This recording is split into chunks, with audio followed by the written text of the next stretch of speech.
Hey everybody, Las Vegas Collectibles. My name is Jonathan, and welcome to the channel. If you've never been here before, if you have been here before, thanks for helping support this channel, helping support the idea of sharing different perspectives and trying to figure out how we can all get more information, more perspectives, to help us all make better decisions. I truly appreciate everybody's comments, as well as I appreciate other content creators. Even though I find it sometimes disappointing, I'll say, that a lot of content creators put out the same type of information, same type of, dare I say, propaganda. Um, I still appreciate it because it gives me their perspective. It gives me a contrary set of concepts that are different to myself and my own set of concepts, right? So I mean, all perspectives and all information are worth something, so I try to be generous with that. Anyways, welcome to the channel. If you're new here, I'm just this average Joe. I'm just a weirdo. I just like to share out my own little perspectives on things. And today I got the notification that CGC and CSG received some of my shipments, right? I submitted these last week or something. It's basically like 100 books and almost, what is this, 88 trading cards. Plus I have a CGC submission for trading cards alone. Let's see where this is at. Scheduled for grading, it says. So I got all these notices, and at the same time as I got these notices, I'm selling books on eBay. That's my side gig. You know what I mean? Like that's my side gig. Hold on one second, I'll show you. Where's my eBay stuff? Where's my eBay stuff? Oh, there. So I do, this is my side hustle, selling on eBay, which, because eBay bought TCG Player and TCG Player, so like these are my sales. You can see I don't make a lot of money. This is just like I said, side gig. And so I was going through these little, what was I going to say? eBay bought TCG Player. I'm going to be able to sell comic books on TCG Player, hopefully at lower fees.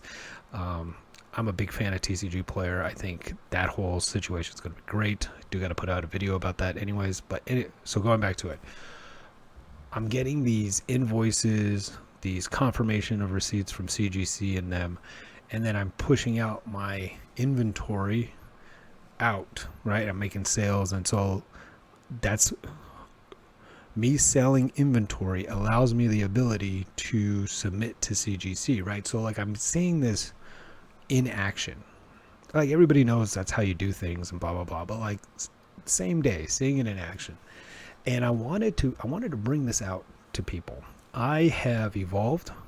I have changed my perspective on things over my life. The more experience that you gain in anything, the more knowledge you gain in anything, the more perspectives you gain, you end up molding what you see to be truths, what you see to be the right way of doing things. It changes you. The more information you have, the better decisions you can make, and the changes in your brain chemistry and the changes in your decision making evolve, right, from more and more information. And so I was having this moment of bliss, of true understanding that I have the ability to raise capital from current inventory to turn that current inventory into something shiny and new, right? And then I was thinking about, okay, so like I'm going through this, I'm like, cool, that's really, I feel great, I feel positive about this situation. And then it made me think of all the times where I didn't feel positive about these situations, and all the times I talked to somebody else and they're stuck in the complete opposite mentality. And so you've either gone through this or you know somebody who has. There's a moment where they own something. They have something in their possession and they're trying to sell it.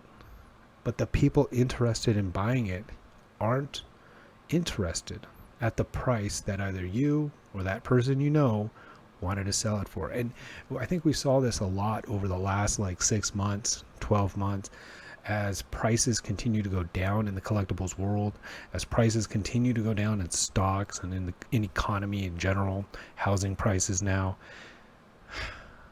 As prices go down, there are people who have the mentality of, no, I'm not going to sell it for that little. It's worth 10 times that. Oh, no, I bought this, 6 months ago and it was worth $10,000 more. I'm not going to sell at that price. I'm going to wait for it to go back up. And I'm not going to knock them, because it's not a knock on them. What I'm trying to say, it's their right to put whatever price they want on it. If that's what they want to do and they want to hold on to it forever, go do it. Be all about it. I put ridiculously high prices on things that I think are worth ridiculously high prices, and nobody else thinks that, right? Like, I'm not going to get an offer on any of that stuff, but I'm okay with that, because those are items where I don't care if I ever sell them. That's what I think they're worth, and I'll post them up for sale. Like it's my right to do that. I don't care. You can't tell me what price tags to put on my stuff, and I can't tell you what price tags to put on your stuff. The only thing that I'm going to say, and it's not a knock, it's a perspective. There are some people that do that not because they have the mentality of, I just think that's what it's worth. Instead, it's a mentality of wanting a return on their investment, right? Like, they bought something for $10,000. They bought a Zion Williamson rookie card. They bought a, Patrick Mahomes rookie card. They bought a Tom Brady rookie card. Whatever, insert collectible here. They bought something over the last 24 months, and the price of that thing has gone down. And those people that bought that item don't care about the item. They bought it with the intent to make money off of it. And then they see the prices fall and they have an emotional reaction where they're like, no, I spent 10 grand on this thing, so it's worth 10 grand. I'm not selling it for less than that. I need my return on investment on this, and they get this emotional reaction to it. That I think is very unhealthy. I think that's very counterproductive. It adds a lot of baggage and stress on that individual, because now they feel like they have to do something. They have to get something out of it. And so I don't have that mentality. I did have that mentality. I had a scarcity mindset. I had a mindset that I had limited resources, so every penny counted, and every penny does still count, and I still do have limited resources, but my mentality was in this hyper scarcity mentality. So if I put $20 into something, didn't matter what it was, or if I owned something where the most recent sale said it was worth $5, well, then I have to get at least $5, or I have to get at least my money back out of it, right? I had this mentality of at least. I have to do this at least. And over time and over my lifetime, I can now confidently say in every situation, I have a mentality of, the only way I can describe it is what I have up on the screen. It's called sunk cost. But I have a mentality of, the resources are spent. So now what are you going to do? When I was in the military and, I'm deployed and doing all the stuff in the desert, and I had soldiers, it's not about the tragedy that just happened. It's not about the bullets that just flew by your head. It's not about the bomb that just went off. It's about, what do you do next? right? That's driven home very much in the military.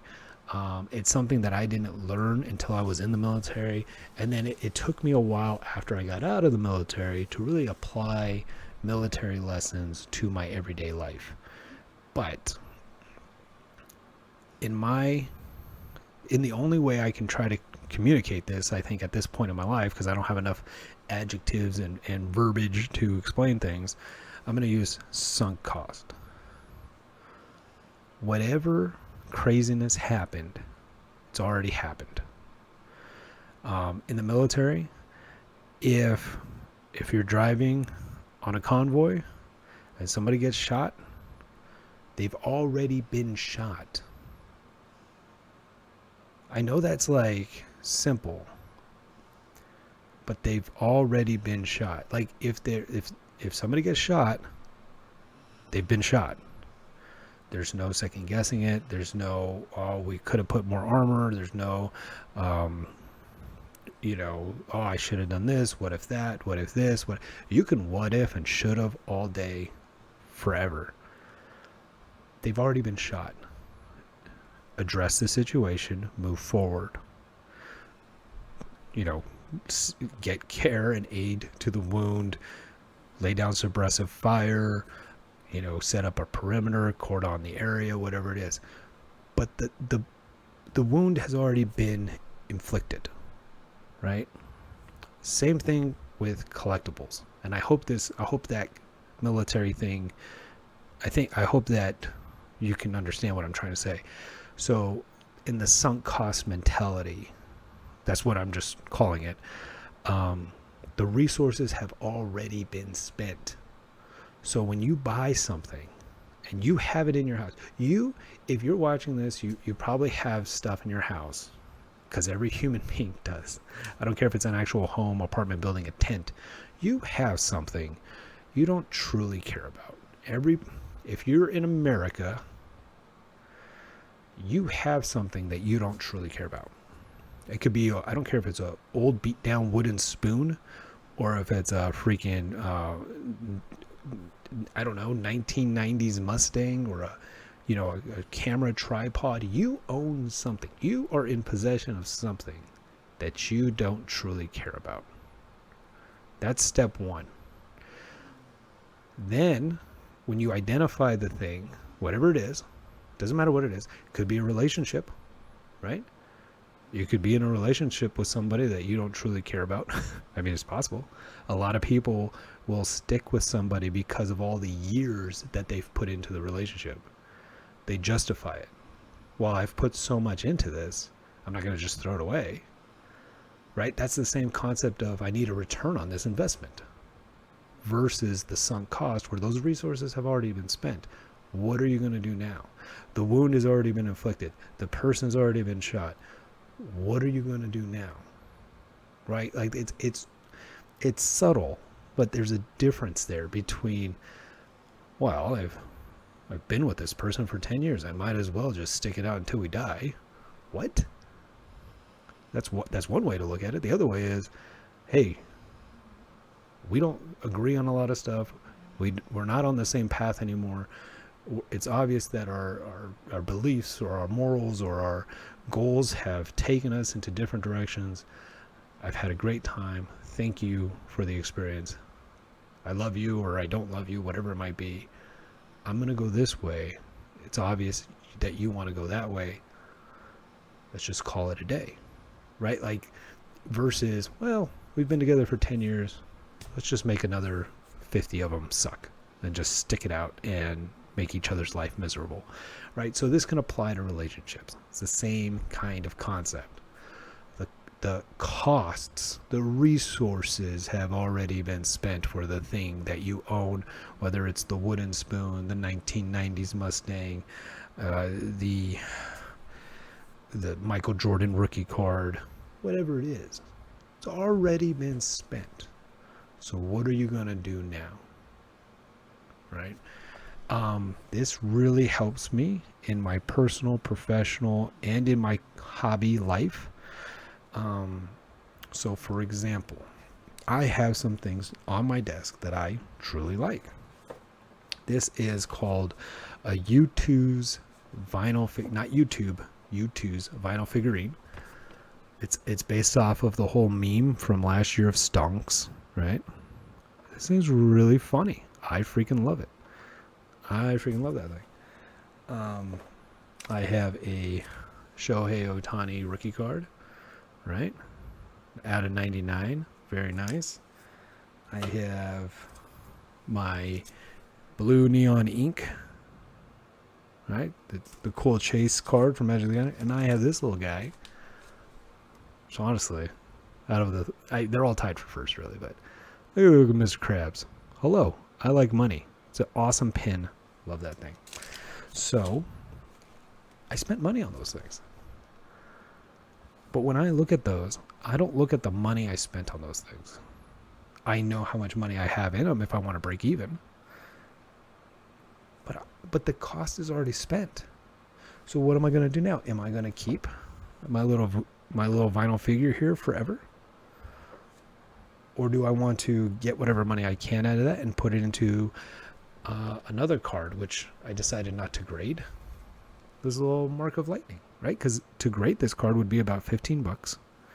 I could probably get $15 for that vinyl figure. So do I want to hold on to this, or do I want to put this in plastic? Well, different plastic,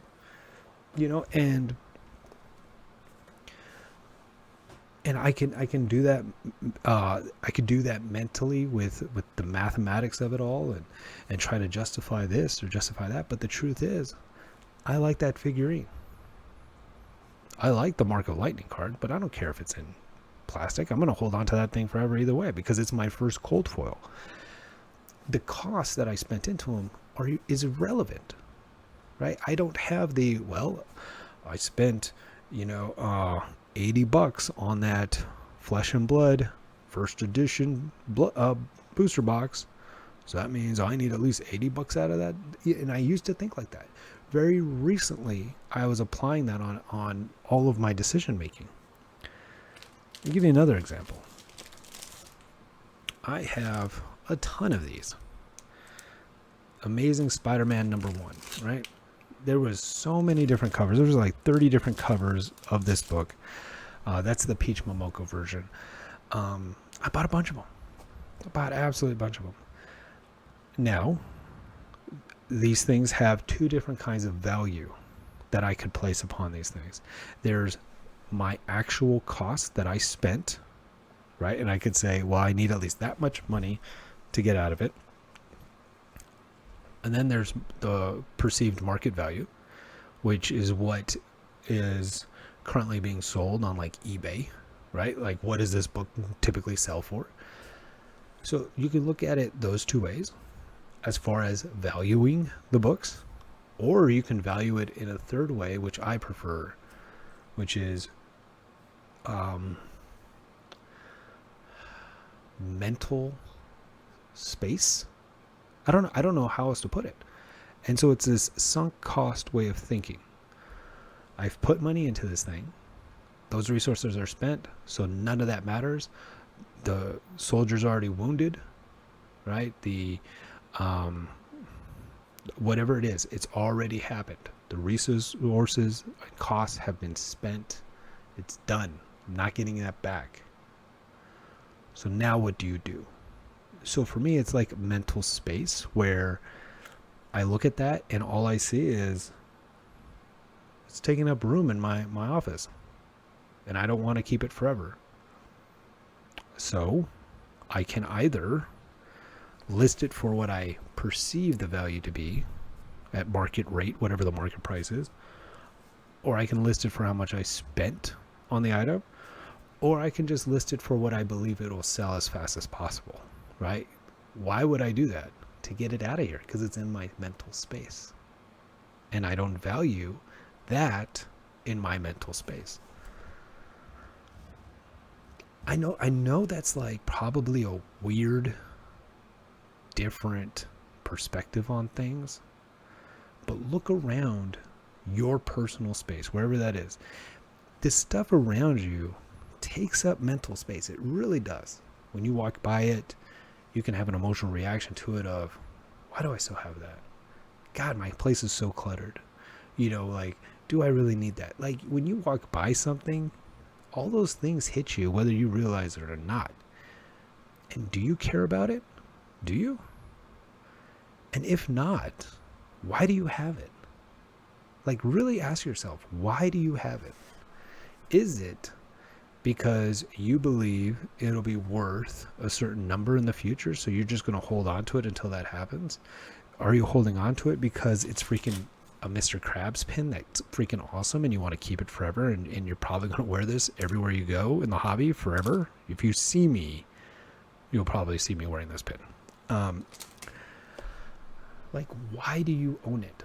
Why do you possess it? Why do you still hold on to that wooden spoon that's all crappy that nobody wants? Why do you still hold on to that 1990s Mustang? Like, really ask yourself that. And I feel like there's a lot of people, and the reason I'm bringing this up is I have family members and I have friends that constantly talk about things that don't matter in the grand scheme of things. I talk about things that don't matter too. Come on. But they talk about it in a way where it's like they have pain. Like, they're putting up with something. They're settling for something. They're justifying keeping something around, whether it's a person, a thing, a collectible, a job that they hate. It's like they're constantly talking about the stuff that pisses them off and is a baggage and a weight on their souls. And they're constantly talking about it as if they're justifying why they do it. And I constantly tell them that I'm here for them, that they always have a place if they need one. And even though I kind of understand what they're talking about, I'm not in their situation, so I don't really know. And then I tell them, hey, this is how I treat things that don't add value to my life or my wife's life. I treat them like garbage because that's what they are. If it doesn't add value to my life or my wife's life, it's garbage. The cost is sunk. The expenses has been paid, right? Like the resources have been spent. It doesn't matter anymore. I bought it. Yeah. Is it worth maybe $500? Sure. But it's still garbage to me. So why would I surround myself with garbage? Oh, I've known that person for 20 years. Okay. Oh, now they're a drug addict and a wife abuser? That person's extreme garbage to me. Don't care. No. Horrible human being. Tired of it. Nope. Not to say that that kind of person's in my life or ever was, but if they were, if I all of a sudden found out that somebody that I considered a friend was abusing their wife, call the cops on them, threaten to break their legs, and they're out of my life because they're human garbage. That's just my mentality. And I understand that might be weird, but I gotta tell you, every day I feel great. I feel great because I keep cutting out garbage. And look, I've been cutting out garbage now for a long time. I've taken a more aggressive approach with it more recently, but for a long time. And I've been cutting out garbage, and there's still more garbage, right? Like every day I'm like, why do I have it? I'm like, why do I have so many of these?